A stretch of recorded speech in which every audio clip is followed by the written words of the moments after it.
Hello, this is Blaine Bridges, and welcome to Pop Theology. Roger Ebert once remarked, "We're born into a box of time and space.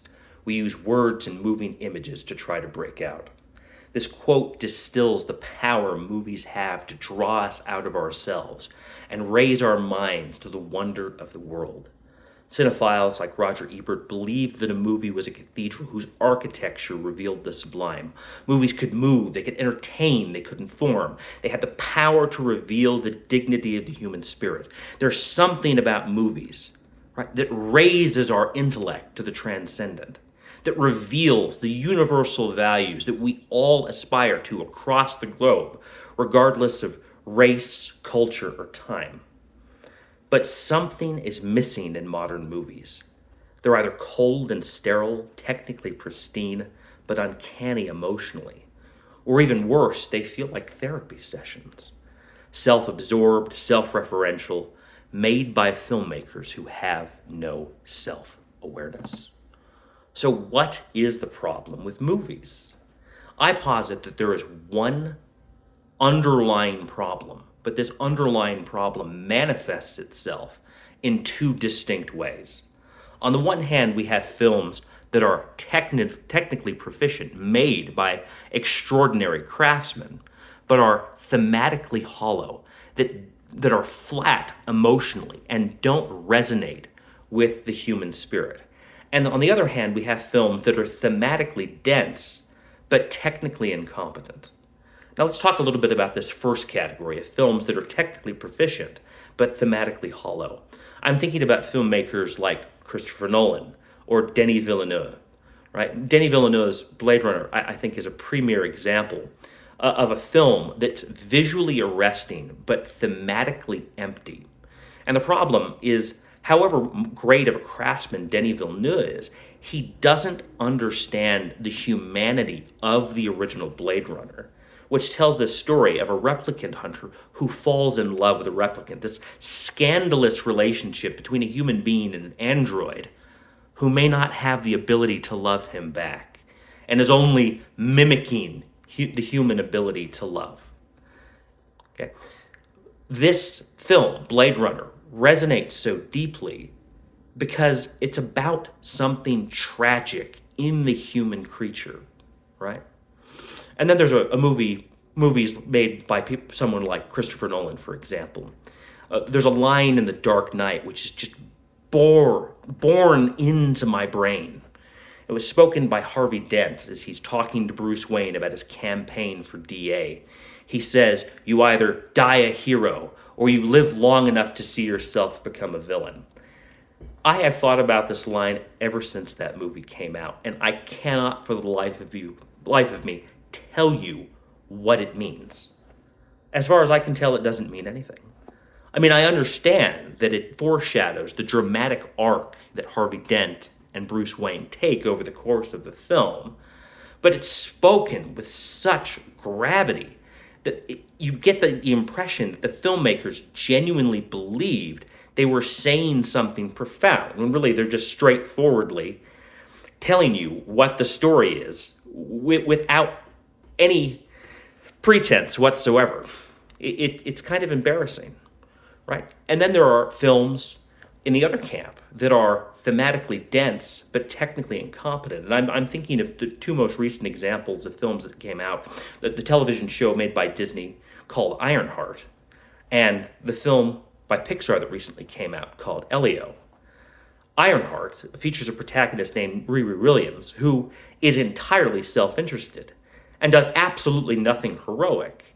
Her identity appears to be her virtue, right? And because of her identity, everything she does is therefore justified. And then you have a film like Elio. From what I understand, it was originally infused with all kinds of LGBTQ coded messaging, which were removed from the final product because Disney ultimately concluded that these ideas wouldn't resonate with their core audience. But Elio originally suffered from the same kind of problems that Riri Williams had, in which his identity justified the things he did, and his aspirations and desires served as a rationalization for all the things that he does. And in the film, Elio steals a radio from someone, and this individual comes to get it back.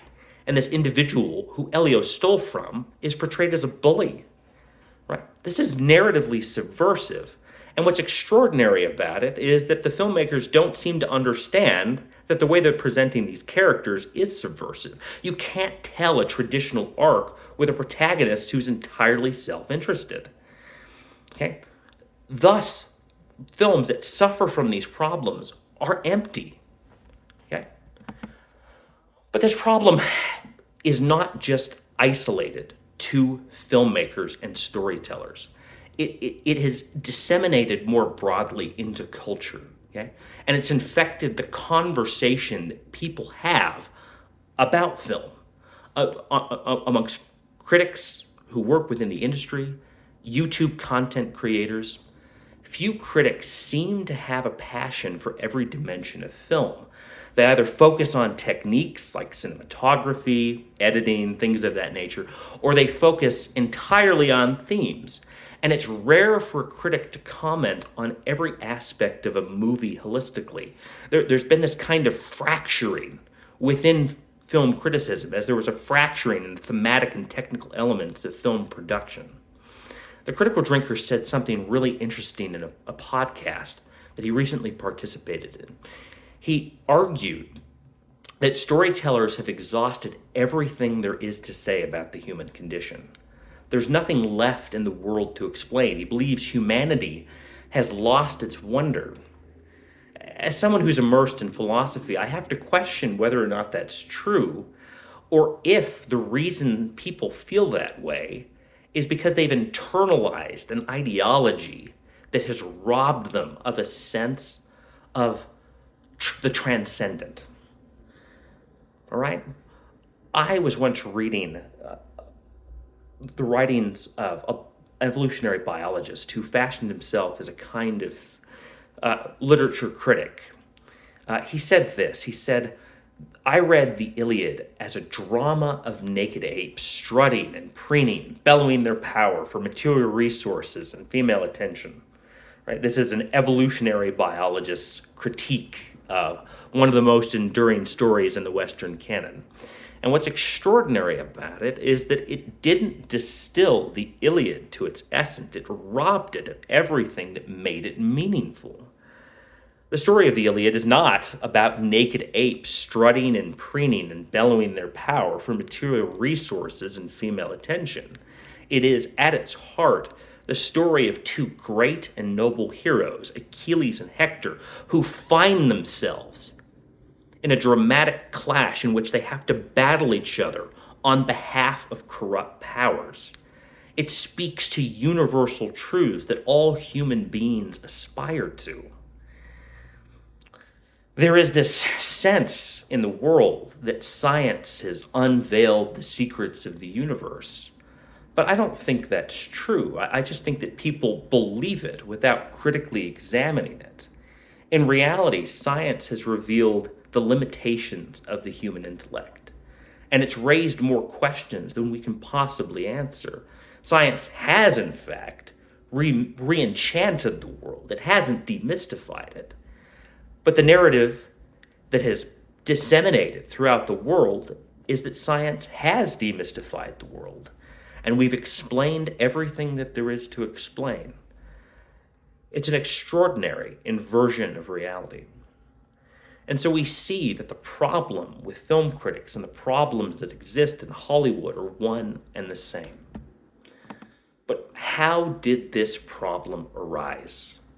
And I blame critical theory. Let's talk a little bit about critical theory. It has completely overtaken the storytelling arts. If you go into a literature program, one of the classes that you're required to take is critical theory, which teaches you how to interact with literature and film and stories. And it provides these tools that really have nothing to do with the themes or ideas of the stories, but with certain pet ideologies like Marxism or gender theory, right? That allow you to pull out of it sort of these political ideas, okay? Critical theory has overtaken storytelling arts, as I said. Okay? And one of its fundamental premises is there is no universal human nature. Okay? That human beings understand the world are inherently limited by language. We are unconscious exponents of linguistic constructs, and people are imprisoned in these linguistic constructs and are unable to realize their potential for self-creation. Now, many people listening may agree entirely with those premises, but the question becomes, why did critical theory first begin, and why is it that it so broadly captured the storytelling world? The answer to this question is that critical theory was a reaction to the catastrophes of the 20th century. There was this culmination of these ideologies that began in the 19th century that led to the greatest programs of mass murder and genocide the world had ever seen, in Nazism and Marxism and in fascism. This clash between the entire Western world and the crumbling of our identity and the narratives we had told ourselves about who we were and our own nobility. Critical theorists thought that the catastrophes of the 20th century were the product of these internalized narratives, these linguistic constructs that imprisoned us and made us incapable of relating to other people. And the whole purpose behind critical theory was to deconstruct and flatten these ideologies so that they never had the potential to cause these 20th century catastrophes ever again. Right? The difficulty is that when you approach something with a deconstructive mentality, right, a lot of people can't stop and they become wrecking balls. And this deconstructive approach was turned to every facet of human nature and human beliefs. They target the patriarchal nature of the human creature. They targeted gender. They targeted capitalism, and on and on and on. And all that was left at the end of this deconstruction was an individual's ability to create their own sense of self, right? If all you are capable of is creating your own identity, you don't belong to a broader story of human nature, then the transcendent values that all people aspire to become fractured. When you tell people there is no shared human nature, you can't tell a story with universal themes. Like I said, it won't have mythic resonance. It won't resonate with the soul. It'll be performance or protest or therapy. So there are serious problems with critical theory. Obviously, any ideology as destructive as critical theory, right, clearly has fundamental problems. And those problems arise at its first principles. Okay? Critical theory posits that there is no universal human nature, but it simultaneously argues that human beings learn through and are limited by language. I want to focus in particular on this point, okay? Because overcoming this ideology of critical theory is essential to telling invigorating, empowering, transcendent stories once again. So I want you to follow my train of reasoning here for a moment. If all human beings learn the same way and are limited by the same things, then there is a universal human nature. As critical theory posits, all human beings learn through and are limited by language. Thus, there is a universal human nature. Human beings have a nature. We aspire to the same things because of that nature, and Hollywood is living in denial. So what is human nature? Okay, I want to focus at first on language. Okay? Critical theorists begin with language. My attack on critical theory was at the point of human beings' use of language. Okay?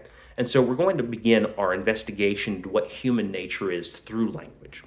Language is an exponent of reason, and reason is the operative principle of human nature. Our reason allows us to discern the essence of things And the words of our languages represent those essences. So this is going to be a little technical, but I want you to follow my train of thought here. I'm going to try to use common everyday examples. So what does reason do? Well, we look out onto the world and we see objects within it. And we recognize those objects by forming abstractions, right, that are exemplified in words. So let me give you an example. I am in my living room, and if I turn to my right, I will see a chair. I recognize the chair, not because I understand the congregation of matter that it is, but because I have this universal abstraction of chair in my mind. And I understand the chair because I comprehend the concept. And that concept is distilled in the word chair. Okay? The ability to discern the essence of things is the essence of human nature. The essence of a thing is its operative principle, and the operative principle is its soul. So there's a book written by Aristotle called De Anima, and he gives an argument for the existence of the soul, which I want to outline here. He says there exist natural bodies that are alive, plants, animals, and humans. Okay? Premise 2, living bodies differ from non-living bodies in that they have certain powers: growth, perception, self-movement, and thinking.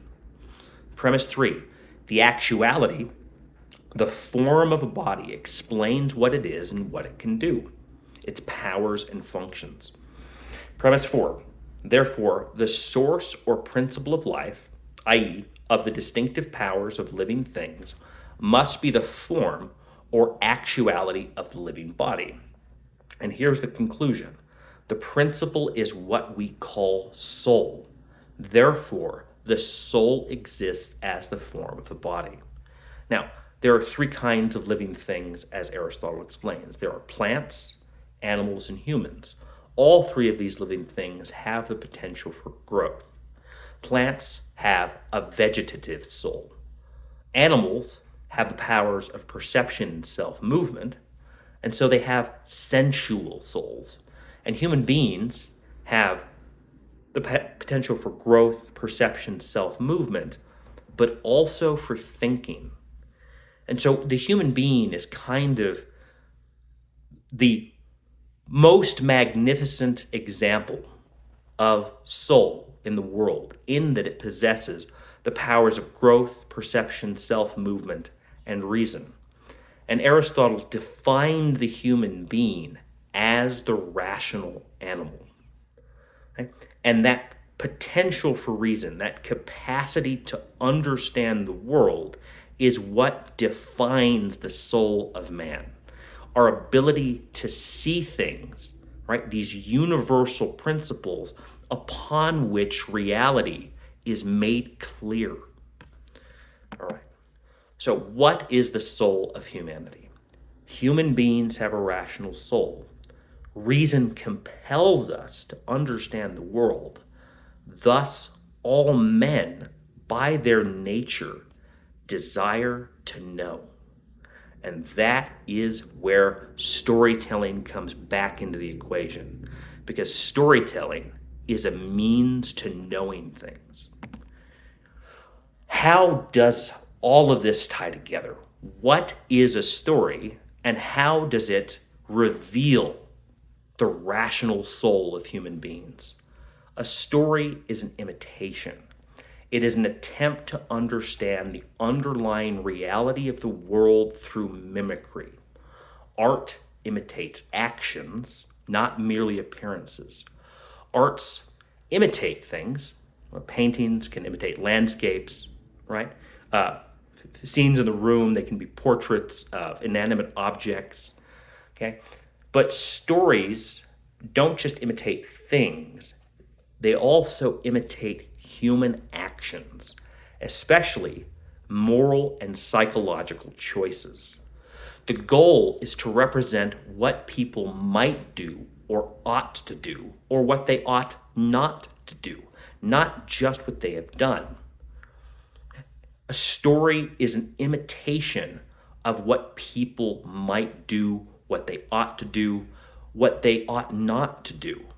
And imitation is something that is entirely natural to human beings because children learn through mimicry, and we take pleasure in this mimicry.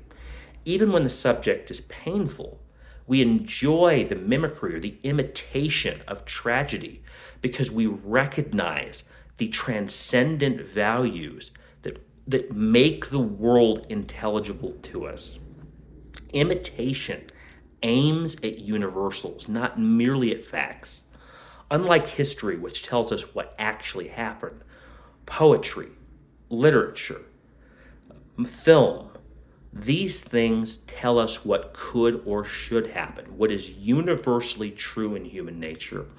Therefore, storytelling is inherently philosophical. It is a project of revealing the soul of the world.